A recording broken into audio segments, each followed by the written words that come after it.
Hi friends, എല്ലാവർക്കും critical tech coach charting powered by Mallo market profile pre market റിപ്പോർട്ടിലേക്ക് ഏവർക്കും സ്വാഗതം.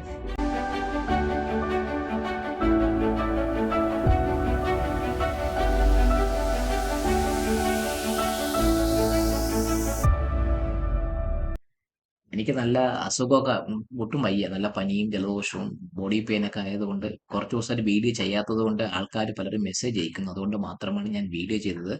എൻ്റെ ഹെൽത്തിൻ്റെ ഇഷ്യൂകൾ മാത്രമാണ് എനിക്ക് വീഡിയോ ചെയ്യാൻ പറ്റാതെ. ദയവായി ക്ഷമിക്കുക. നമ്മൾ ഈ പറയുന്ന സമയത്ത് അമേരിക്ക എന്തോ പറഞ്ഞിരിക്കുന്നു, ഇറാൻ ആക്രമിക്കാനുള്ള ശക്തി അവർക്കുണ്ട്, അവർ ആക്രമിക്കും എന്നൊക്കെ പറഞ്ഞു. ക്രൂഡ് ഓയിൽ പെട്ടെന്നൊരു കയറ്റം താഴോട്ട് മുകളിലോട്ട് വന്നു. നിഫ്റ്റി ഒരു അനക്കം താഴേക്ക് വന്നു. പക്ഷെ എന്നിട്ടും അവിടെ കിടന്ന് കളിക്കുന്നതല്ല. പക്ഷെ അമേരിക്കൻ മാർക്കറ്റ് ഏകദേശം 1% ഡൗൺ ആണ്. നമ്മുടെ ഡൗ ജോൺസ് ഡൗൺ ആണ്. S&P ഡൗൺ ആണ്. നമ്മൾ അതേപോലെ തന്നെ നമ്മൾ നോക്കിക്കഴിഞ്ഞാൽ നമുക്ക് നമ്മളെ നാസ്ഡാക്ക് ഓൾമോസ്റ്റ് 1% ഡൗൺ ആണ്. അപ്പൊ ചുരുക്കി പറഞ്ഞാൽ വേൾഡ് മാർക്കറ്റ് ഡൗൺ ആയിരിക്കുന്നു. ഓയിലിൽ ഒരു അനക്കം സംഭവിച്ചിട്ടുണ്ട്. ഓയിൽ പെട്ടെന്നൊരു ക്ലാഷി ആയിട്ടുള്ള മൂവ്മെന്റ് മുകളിലോട്ടൊക്കെ തന്നിട്ടുണ്ട്, കൃത്യമായിട്ട് പറയണം. അപ്പൊ ചുരുക്കി പറഞ്ഞാൽ ഒരു എക്കണോമിക്കൽ വൈസായിട്ട് മാർക്കറ്റ് കയറിക്കൊണ്ടിരിക്കുകയായിരുന്നു. ഞാൻ ഈ വീഡിയോ ചെയ്യുന്ന സമയത്ത് നിങ്ങൾ നോക്കിക്കഴിഞ്ഞാൽ 23,240 എവിടെയാണ് നമ്മൾ മാർക്കറ്റ് ക്ലോസ് ചെയ്തത്, ആ ക്ലോസ് ചെയ്ത ഭാഗത്തൊക്കെ തന്നെ മിഡ് ക്യാപ് നമ്മൾ ഗിഫ്റ്റ് നിഫ്റ്റിയും ട്രേഡ് ചെയ്തു. ചുരുക്കി പറഞ്ഞാൽ മാർക്കറ്റ് ഒരിടത്തും പോയിട്ടില്ല. എവിടെ കിടക്കുന്നു അവിടെ തന്നെയാണ് മാർക്കറ്റ് കിടക്കുന്നത്. എന്റെ തമ്പ്ലൈനിൽ പറഞ്ഞ പോലെ മാർക്കറ്റ് എന്താണ്, ഒരു റേഞ്ചിൽ കൃത്യമായിട്ട് പൊക്കോണ്ടിരിക്കുന്നു. വലിയ മാറ്റങ്ങളൊന്നുമില്ല. പക്കാ ഒരു റേഞ്ചിൽ മാർക്കറ്റ് പൊക്കോണ്ടിരിക്കുന്ന ഒരു അവസ്ഥയിൽ കൂടെയാണ് മാർക്കറ്റ് പോകുന്നത്.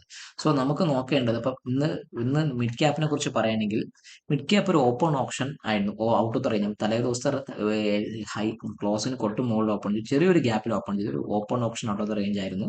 എന്നിട്ട് മാർക്കറ്റ് ഒരു ഡി ഫെയിലിയർ തന്നു. ഡിയിൽ ഒരു ഫെയിലിയർ തന്ന് താഴേക്ക് ഇറങ്ങി മാർക്കറ്റ് ഒരു ന്യൂട്രൽ എക്സ്ട്രീം ഡൗണോട് കൂടി, അതായത് ഡി ഫെയിൽ, ഈ ഹൈ ഇന്നത്തെ 14,220 ഭാഗത്ത് ഒരു ഫെയിൽഡ് ഓപ്ഷൻ വന്നിട്ട് താഴേക്ക് ഇറങ്ങി ഒരു ന്യൂട്രൽ എക്സ്ട്രീം ഡൗൺ ആയിട്ട് മാർക്കറ്റ് ക്ലോസ് ആയിരുന്നു.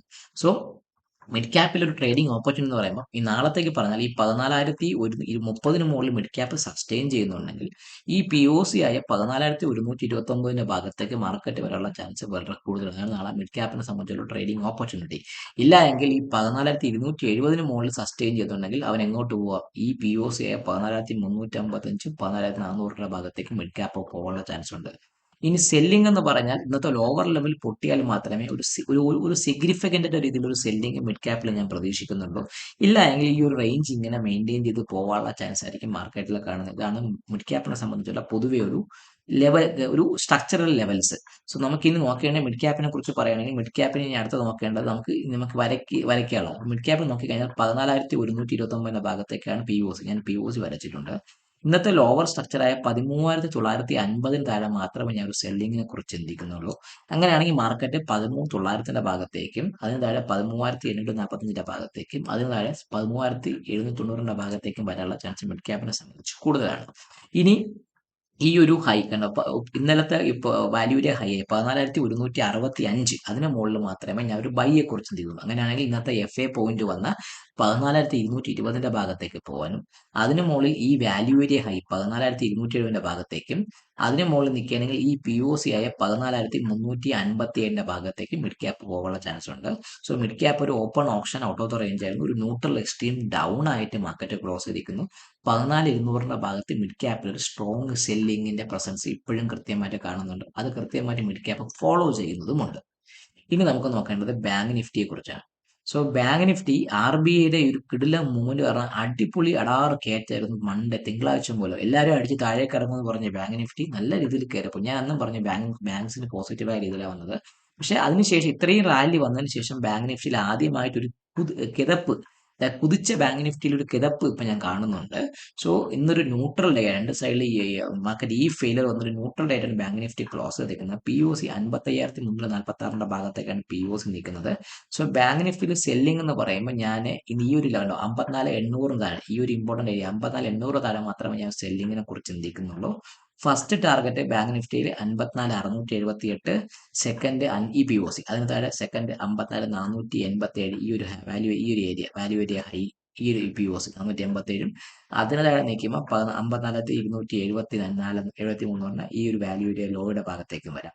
ഇനി ഇന്നത്തെ ഹൈ 54,550 മുകളിൽ മാത്രമേ ബൈ ഉള്ളൂ. അങ്ങനെയാണെങ്കിൽ അത് എങ്ങോട്ട് പോകാം? ഫസ്റ്റ് ടാർഗറ്റ് എന്ന് പറയുമ്പോൾ ബാങ്ക് നിഫ്റ്റിക്ക് എങ്ങോട്ട് പോകാം? ഫസ്റ്റ് ഇതാണ് 54,710 ഭാഗത്തേക്ക് പോകാം.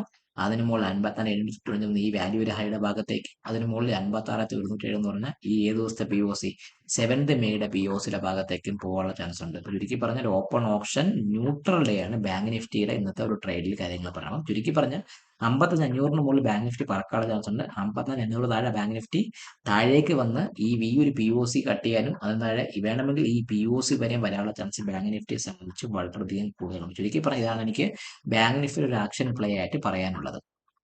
ഇനി നമുക്ക് നോക്കേണ്ടത് നിഫ്റ്റി. നിഫ്റ്റി നോക്കിക്കഴിഞ്ഞാൽ നിഫ്റ്റി ഒരു ന്യൂട്രൽ എക്സ്ട്രീം ഡൗൺ ഡേ ആണ് പ്രതീക്ഷയല്ല, പകരം ഒരു ന്യൂട്രൽ ഡേ ആയിരുന്നു മിക്സി. ബാങ്ക് നിഫ്റ്റി എങ്ങനെയാണ് പെർഫോം ചെയ്തത് അതേപോലെ ന്യൂട്രൽ ഡേ ആണ്. ഒരു ഓപ്പൺ ഓപ്ഷൻ ആയിരുന്നു. ഈ ഒരു റേഞ്ചിന്റെ 2 ദിവസം റേഞ്ച് മൺഡേ ട്യൂസ്ഡേ റേഞ്ചിന്റെ ഭാഗത്ത് നിന്നും ഈ ഒരു വാല്യൂ കഴിഞ്ഞ വാല്യൂ ഒരാഴ്ചത്തെ വാല്യൂയുടെ ലോയുടെ ഭാഗത്തേക്ക് എൻ്റർ ചെയ്തു. ആ പി ഒ സിയുടെ ഭാഗത്ത് അതായത് 23,400 ഭാഗത്ത് നിഫ്റ്റിയിൽ ഹെവി സെല്ലിംഗ് ഇപ്പോഴും ഉണ്ട്, സെല്ലേഴ്സിന്റെ പ്രസൻസ് കാണുന്നുണ്ട്. സോ ഇന്ന് നിഫ്റ്റിയുടെ പി ഒ സി വന്നേക്കുന്നത് 23,344 ഭാഗത്താണ് പി ഒ സി. ഞാൻ 344 ഭാഗത്തേക്ക് ഞാൻ ആ പി ഒ സി ഒന്ന് മാറ്റിയിട്ടുണ്ട്. ഇനി നമുക്ക് നോക്കേണ്ടത് നിഫ്റ്റിയെ സംബന്ധിച്ച് പറയുകയാണെങ്കിൽ ബൈ എന്ന് പറയുമ്പോൾ ഞാൻ 355 ഈ ജെ അല്ല ഈ ഒരു ക്ലോസിംഗ് 355 മുകളിൽ മാത്രമേ ഞാൻ ബൈ എടുക്കുന്നുള്ളൂ.